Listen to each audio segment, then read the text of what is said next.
Hey guys, I received these art materials on, I don't even know the date, but it was before Christmas break. So that was either December or November, I don't know. These people have been very patient with me, and I can finally review them for you. I got these from MyArtscape, and I will leave all their links and whatnot in the description below. I'm going to review them today, and I'm very excited because, as you can see, they sent me two things. They sent me brushes, and they sent me gouache. But I have never tried this before, and I've always heard how much people like it. Maybe not everybody likes it, but a lot of people really like using this. It's a lot like watercolors, being water-based, I believe, but it's also more opaque. So instead of transparency, opaque is the opposite of being transparent. So it's more opaque, and I've been doing a lot of research on this so I can give you guys some good information about it while I am trying it out.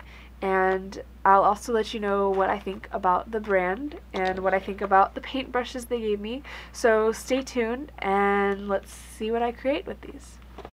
So before I begin, here's the reference picture I used. I took this myself of my sister, and if you would like to see more, go ahead and follow me on Instagram.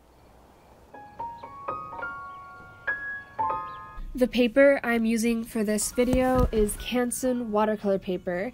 I really like this paper and I use it for a lot of stuff. Obviously I use it for watercolored pictures, but I also sometimes like to turn it over onto the smoother side of the paper and use Copic marker on it. Sometimes I use colored pencils if I'm doing a mixed media piece and adding, watercolor or marker in with the colored pencil.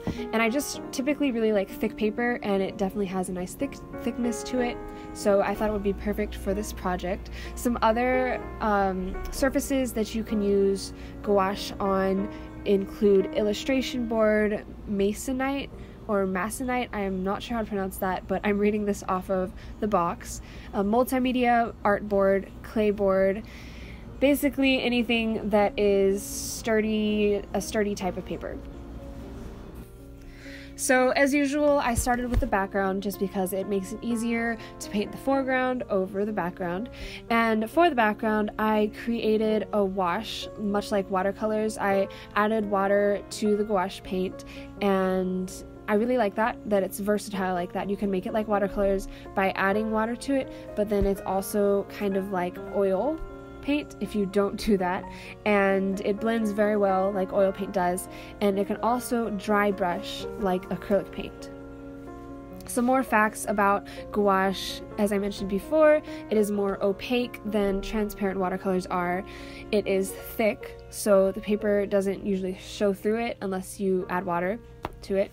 It is often used by illustrators, and something that it is used for a lot of the time is creating highlights when somebody is using watercolors or even colored pencil. If you put gouache over whatever art medium you used first, it can create a really nice white highlight. It is also very quick drying, and that can be useful, but it can also be frustrating. As I was painting this picture, I had to be quick on the paper. If I needed to rework a section or something, I would have to quickly come back to it, otherwise it would just dry. So if you do mess up, you can easily paint over it. It covers up mistakes pretty well, so it's a pretty forgiving medium to use. So here are some tips on how to use it. Don't apply it too thickly because the paint can crack when it dries. When using white in a picture, use paint and not the white of the paper. As I mentioned, the white paint is very good at adding highlights, so it's not necessary to leave white spaces in your picture. It is often used on a toned surface, apparently. I did not do that for this painting, but it is something I would like to try.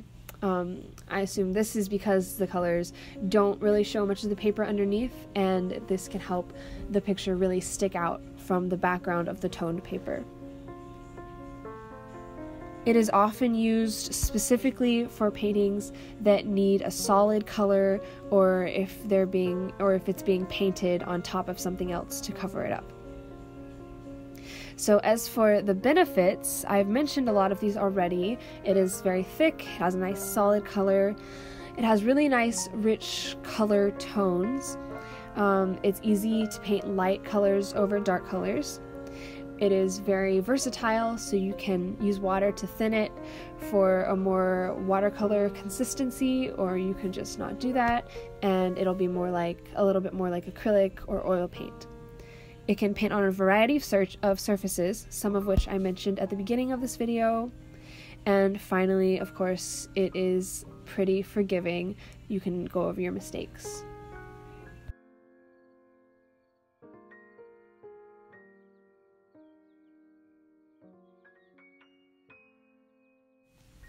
As for the brand of paint that I used, I saw nothing wrong with it. Of course, it is my first time using gouache, so I really have nothing to compare it to, but I know what good paint feels like, and it really seemed like a pretty good brand to me. I have no complaints, so yeah, go check them out. And as for the paintbrushes that I used, they were really nice as well. The bristles didn't come off, which is something that really annoys me in some brands of paintbrushes. And it also came in this really cute little case that you can prop up and keep the brushes in all nice and neat. So definitely check out MyArtscape. I will leave a link to how you can find them in the description below, as always. And thank you so much for watching this video, guys. I hope you enjoyed it. And if you are new to my channel and you liked what you see, don't forget to hit that subscribe button. I would really appreciate it. If you guys liked the video, don't forget to give that thumbs up. And if you would also like to suggest more videos or had thoughts on this video, please don't hesitate to comment below. I read them all and I appreciate every single one. Have a great day, guys, and I will be back with another video this week, a vlog, and next week, hopefully, another art video.